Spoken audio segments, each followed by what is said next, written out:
and there were certain things that seemed very important to you in terms of how you really got into music. And a big one was just what you heard on the radio as a kid, and that you heard. What I thought was interesting was that the Great American Songbook was part of your background in a sense, but I don't think you were aware of that at the time, were you? Well, I was very aware of it. My parents liked music. They were in World War II, and they were in the service, and they came back and started their lives. You know, there was an incredible time in people's lives. It was the era that the boomers. This is where we started, and they started with a lot of music. When they came home from the war and started building their lives, they were young. You know, they were in mid-20s, early 20s, late 20s, and music was huge in the world during the war. And those late 40s were very formative years for, coming out of the jazz era and the popular music era and the great songs of the 30s, and that's what they played in my home. My father was something of an early hi-fi enthusiast. He was like a number of other people at that time who were, developing a record collection, and he built one of those. They were called Heath kits that you could buy and had all the parts, and you'd get a soldering iron, and you'd build your own amplifiers, and you'd build cabinets to put your speakers in. Well, that was my father, and he had a collection of really good stuff. He had popular music, and they used to have these albums of 78s that were there were some semi-classical stuff and some show tune stuff, and things like Jackie Gleason Presents, which used like the great players out of New York and LA, and we're doing sort of a contemporary, easy listening, big orchestrated strings and stuff, and that music was on, and it was a time when people were gathering around the radio and listening to these classic things. This is way before your time, my man. But music was a big part of the culture at that time, and it was also available on early television and early big broadcast radio, and so there were a number of shows, and one of the shows I think most people of my generation remember, there was a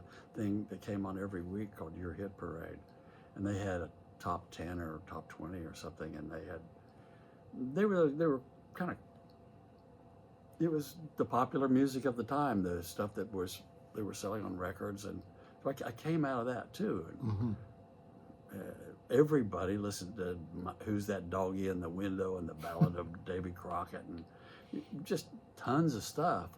And so, so I was born in 1944, so like 50s, my family is settling into their life, and I'm getting a new.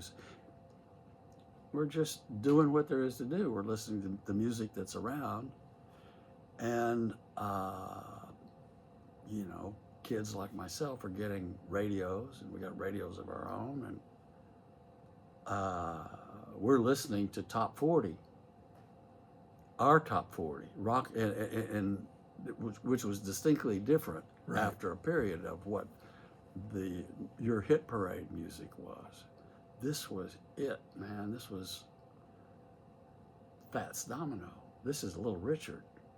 This is Bill Haley and the Comets. This is early rock and roll, and it's hitting America like gangbusters. Top 40 is reflected all over the country.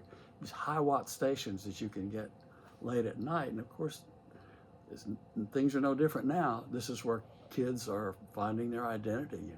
If you're 8 or 9 or 11 or 13 years old, you got your own style of music. You're listening to it. You're buying it.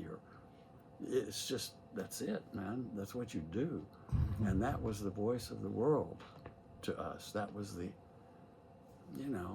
you're getting information from all over, and Dick Clark's on the TV, and there are other local TV shows. Music is everywhere.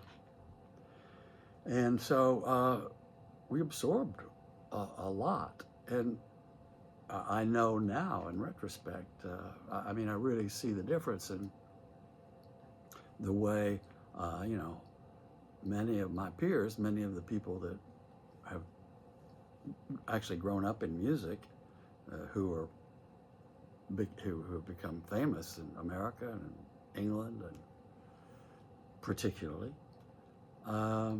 we all got bit by this bug, and some of us were, most of us were really, really into music. Some of us were really talented. And I'm not going to say myself, because a lot of the people that I'm associated with now and have been associated with over the decades are studio musicians. And we were out playing baseball, and they were doing piano lessons, or they were in high school bands, and they were learning how to play trumpet and saxophone and developing as, real players. And some of us, like myself, just happened upon a little,